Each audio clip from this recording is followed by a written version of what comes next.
검찰 개혁 또는 이걸 포함한 사법 개혁은 사실 매우 중요한 현실적 과제죠. 저도 법조인이기도 합니다. 수십 년간 저도 송사에 매달려서 먹고 살았죠. 근데 많은 것들이 시대 상황에 맞지 않게 된 것 같습니다. 길게 얘기할 것 없이 기소 자체를 목표로 수사하는 그리고 기소에 맞춰서 사건을 조작하는 일은 결코 있어서는 안 되죠. 원래 법격언에 이런 말이 있어요. 법언이라고 하는데 아주 오래전부터 전해 내려오는 이제 법률에 관한 중요한 금원 같은 거죠. 10명의 범인을 놓치더라도 1명의 억울한 사람을 만들면 안 된다.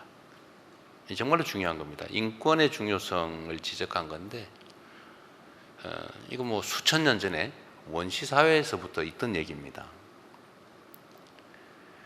그런데 실제는 어떠냐? 저는 그런 생각이 들어요.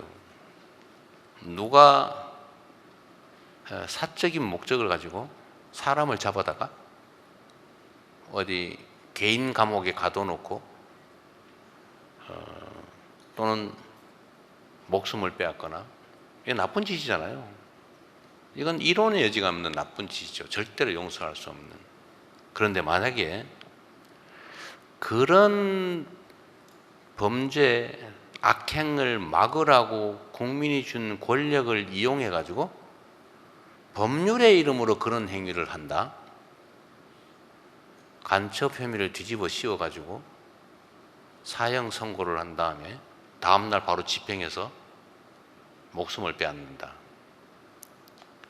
또는 어떤 특정 아주 부도덕한 업자의 청탁을 받아 가지고 재산을 빼앗아 그에게 부당한 이익을 주기 위해서 그 사람을 억울한 범인으로 만들어서 재산을 싹 다 뺏고 감옥에 집어넣어서 몇 년 동안 살게 한 구금 생활을 하게 한다. 어떤 게 더 나쁩니까? 권력의 힘으로 그러는 게 더 나쁜 거죠. 그런데 그런 게 상당히 많이 벌어져요. 있을 수 없는 일이잖아요. 이건 원시국가죠. 불행하게도 그게 우리 현실에 존재합니다. 그러지 않게 만드는 게 중요하죠. 사법 권력은 국가의 법 질서를 유지하는 최고 보루입니다. 우리 모든 국민들은 마지막에 그렇게 얘기하죠. 막 싸우다가 법대로 합시다. 이게 마지막 믿음이에요. 최후 보루죠. 그런데 그 법이 가진 사람 또는 특정한 목적에 의해서 악용이 되면 우리 국민들은 대체 어디에 기대겠습니까? 주먹을 쓸 수도 없고 친구한테 의존할 수도 없고 그러면 이 사회가 무너지죠. 그래서 사법개혁은 중요한 과제입니다. 범위를 좁혀서 검찰개혁 얘기를 해본다면 기소를 위해서 수사하는 이 나쁜 사례가 우리가 그 문제를 해결하기 위해서 논의하는 이 긴 시간 동안 더 악화됐어요. 더 심해졌고 더 나빠졌습니다. 우리 모두가 체감하고 있죠. 그래서 지금은 검사에게서 이제 여기서 말하는 검사는 기소하는 검사를 말하는 겁니다. 기소하는 검사에게서 수사권을 빼앗는다면 좀 그렇고 수사권을 분리해야 된다라는 점에 대해서는 우리 국민들께서 전에는 문재인 정부 때만 해도 그거 왜 뺏어? 그거 안 되지라는 반론 여론이 꽤 있었던 것 같은데 지금은 별로 많지 않은 것 같아요. 지금은 그 후에 개혁의 필요성이 더 커진 거죠. 일종의 그건 저는 자업자득이다 이렇게 생각합니다. 수사권과 기소권을 분리한다. 동일한 주체가 수사권과 기소권을 동시에 가지면 안 된다. 된다라는 점에 대해서 이견이 없는 것 같습니다. 그러면 이제 기소와 공소유지를 담당하는 것은 검사가 해야 되는 건 또 당연하죠. 그걸 딴 데 맡길 수는 없죠. 그러면 수사를 그러면 누구한테 맡길 거냐? 뭐 떼야 되는 거는 이제 이론의 여지가 없는데, 뭐 그 점도 그럼 경찰에 맡길 거냐? 뭐 경찰이 다 감당할 수 있냐? 경찰의 비대화는 어떻게 해결할 거냐? 또 그 논쟁이 있죠. 그럼 경찰의 비대화 문제는 또 사실 지금 얘기 안 하고 있지만 그 부작용이 생길 수 있거든요. 권력은 집중되면 남용되니까. 그래서 어쨌든 분리하고 견제시켜야 되는데, 경찰의 권력 집중 문제는 이제 자치경찰 제도와 또 관련이 있습니다.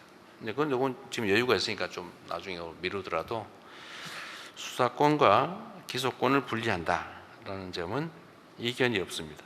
그러니까 우리 이동훈 반장님이신가요? 네, 이동훈 반장께서도 왜 하냐 또는 하느냐 마느냐를 묻는 게 아니라 언제 하냐를 묻는 거죠.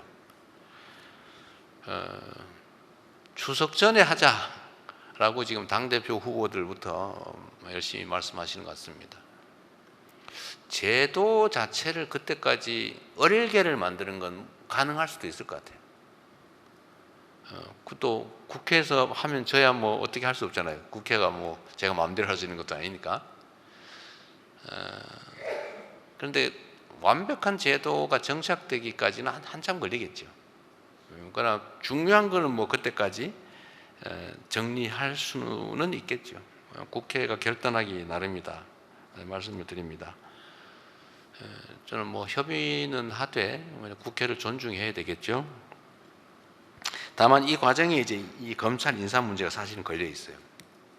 법무부 장관, 민정수석, 뭐 법무장관 임명되기 전까지 법무장관의 권한을 대행할 법무차관, 그리고 실제 현장에서 검찰 사무를 지휘할 주요 뭐 검사장들, 이 문제는 또 남아 있죠. 이게 속도하고 관계가 있냐는 질문에 대해서는 제가 관계가 있는 것 같기도 하고 없는 것 같기도 하고 제가 그 생각은 안 해봤어요. 근데 관계가 조금 있어 보입니다. 근데 제가 자주 말씀드린 것처럼 검찰 개혁은 국회가 하는 겁니다. 이 제도를 바꾸는 거기 때문에 뭐 정부 내에서, 근데 검찰도 정부의 일원이니까요.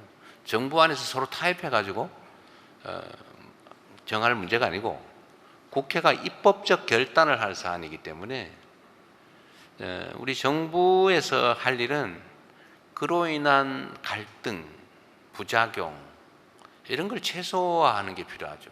좀 원만하게 또 신속하게 될 수 있도록 하는 거.